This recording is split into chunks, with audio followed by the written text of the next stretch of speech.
El motivo de mi visita a la corporación es hacer apoyo precisamente a la Fundación Estímese y a las familias que acuden a ella en busca de ayuda y orientación para los niños con dificultades del aprendizaje o comportamentales. La apertura a este programa que iniciamos en la corporación se llevó a cabo en diciembre de 2017.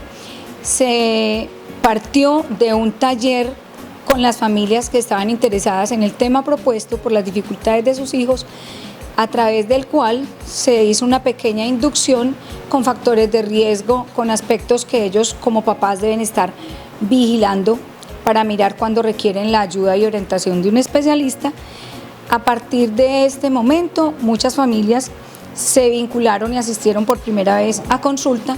Con ellas ya se empezó a desarrollar un plan de rehabilitación. En estos momentos vengo entonces a hacer consultas nuevas y a hacer un seguimiento a los niños que ya han sido evaluados y con los cuales se está ejecutando el plan de rehabilitación. Para identificar las dificultades del aprendizaje existen varias alertas y recordemos que las áreas del aprendizaje son varias.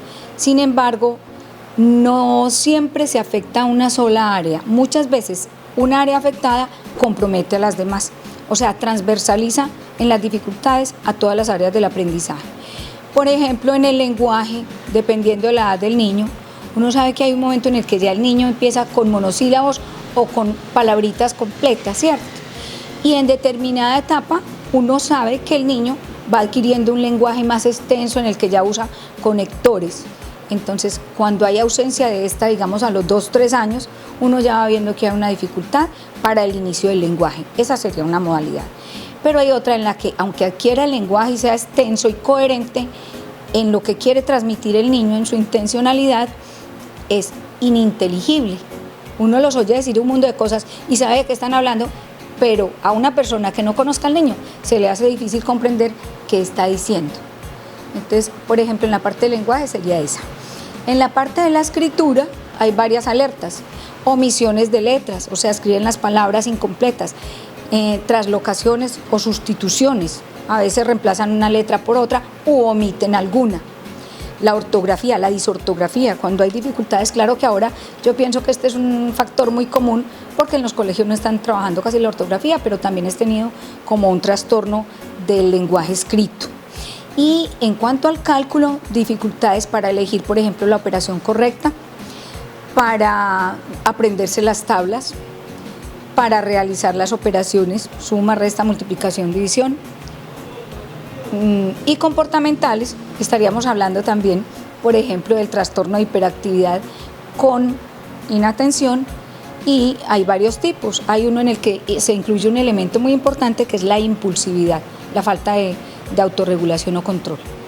Dependiendo de lo que uno después de evaluar, entrevistar y observar tanto al niño como a la familia y la interacción entre padres e hijos, uno establece, no digamos un diagnóstico, pero sí una hipótesis, porque uno en eso tiene que ser muy cuidadoso. Un diagnóstico marca a un niño para toda la vida, entonces generalmente nosotros estamos acostumbrados a poner hipótesis diagnóstica. Luego de establecer la hipótesis y tratar de sustentarla lo mejor posible, dependiendo del hallazgo y del posible trastorno, se implementa o estructura un plan de acompañamiento procurando ceñirlo al niño desde lo individual, porque aunque haya trastornos con síntomas similares, las dificultades no siempre son las mismas. A veces hay dificultades, por ejemplo, en escritura de motricidad fina. Un niño que no coge bien el lápiz, que no coordina bien mano, ojo y el cuaderno. Entonces es muy diferente eso a cuando el niño no es capaz de recordar la forma de una letra o a respetar el espacio. Entonces, uno al momento de evaluar tiene que ser muy cuidadoso, muy minucioso para que el diagnóstico sea ceñido a la realidad de ese niño y con base en un buen diagnóstico establecer un buen plan de acompañamiento. Actualmente es un problema muy común, muy generalizado, o sea, un gran porcentaje de la población académica está presentando dificultades del aprendizaje. Conviene estar atentos porque de todas maneras no es lo mismo, por ejemplo, en un problema de lenguaje, vos tratar de nivelar un niño de 3 añitos que tenga un retraso en la adquisición del lenguaje que ir a nivelarlo cuando ya tiene 5. Entonces ya uno ve que todos los otros niños hablan clarito, extenso, que son capaces de narrar historias y el niño de uno no. Entonces es muy importante porque el no hacerlo oportunamente disminuye las posibilidades de adquirir una nivelación con los otros niños del mismo nivel evolutivo del que uno está acompañando o de su hijo. Importantísimo. Mira, yo a veces pienso, fíjate que muchas veces uno como acompañante, como psicólogo, especialista en esto, en neuropsicopedagogía, el primer detector es un padre atento y observador. Hay unos que cuando tienen más hijos le dicen a uno, ve, es que mi otro hijo a esta edad ya hacía esto, hablemos por ejemplo de motricidad. Hay unos niños que no tienen tonicidad muscular, entonces como que se sientan y no se sostienen, sino que son como derramados, se resbalan.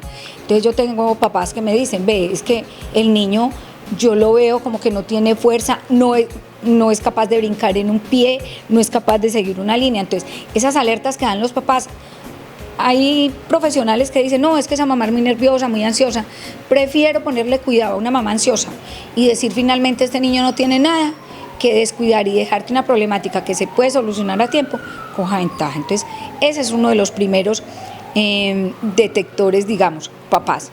Y en segundo lugar, cuando ya van a los jardines o a los colegios, a la educación formal, un docente con buenos conocimientos de pedagogía detecta muchas veces. Yo he tenido niños que me llegan porque en la casa no se han dado cuenta y el docente dice, este niño tiene un problema.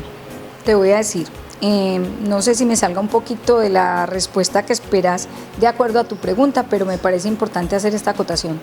El día que nos reunimos para hacer apertura de este proyecto, nos acompañaron unos papás de una niña de aquí, lógico, no voy a comentar el nombre, para dar testimonio, una niña con cierto déficit cognitivo, de los logros que su niña había obtenido. O sea, tenemos inclusive videos de antes y después. Tengo niños, por ejemplo, con una disgrafia, una letra como regadita, sin forma, que se le dificultaba al niño conservar esa línea, la línea al lado izquierdo de la página, eso se llama escritura en cascada, va como regadita así de lado. Y tengo el antes y después y una letra espectacular. Niños que pensaban a veces hasta, de aquí me lo remitieron con una hipótesis, por ejemplo, de un autismo, que no sé si ustedes saben, ¿cierto? Cojo yo a este niño y era más, él al principio se retorcía, no establecía contacto visual y yo hasta pensé, dije, de pronto tienen razón. Cuando fui a ver, el niño ya iba con la idea en su cabecita de que él era bobo. Y me puse a ver un niño que se vinculaba, ¿qué le hacía falta? Seguridad en sí mismo. Entonces pienso que la visita ha tenido, gracias a Dios, muy buena acogida. Y cuando me preguntabas qué les digo a los papás, yo después de que vine les compartí, casi siempre les paso material de aquel que yo utilizo. Y hay un mensaje muy lindo, no sé si ustedes lo conozcan, sirva para los televidentes, de la mamá de Tomás Alva Edison, el que inventó inclusive la bombilla. Resulta que a él en el colegio, el rector lo llamó y con él le mandó una nota a la mamá. Y le dijo, llévale esta nota a tu mamá, es urgente. Cuando el niño llegó con la nota, el niño no sabía leer, la mamá leyó y él le preguntó qué dice. Algo así, ella le comenta que esa escuela es muy pequeña y no está preparada para acompañar tus procesos, me va a tocar a mí educarte. Y ella se dedicó en cuerpo y alma y este hombre llegó a ser uno de los más reconocidos científicos.